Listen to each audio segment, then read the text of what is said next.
This video highlights some of the new and updated features of Brightspace Learning Environment 20.21.6. Your instructors can now restore deleted attendance registers and associated data.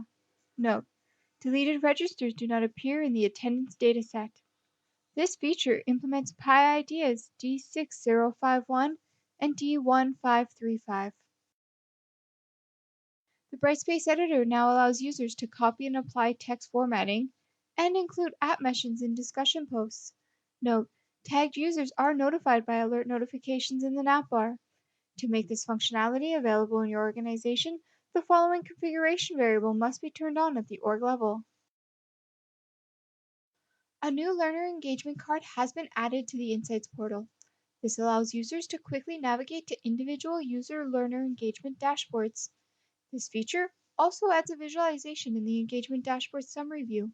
The content view histogram tracks how many times course content objects have been viewed.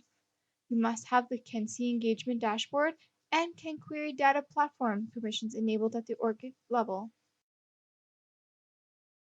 Your instructors can now create LaTeX questions in the HTML and Brightspace editors. Your instructors must have the following configuration variable turned on at the org level.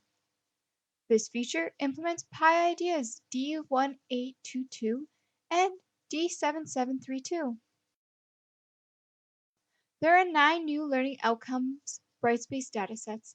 For information on each new learning outcome dataset, click the link in the description to access the full release notes. Note: you must have the Can Access Brightspace datasets permissions enabled at the org level.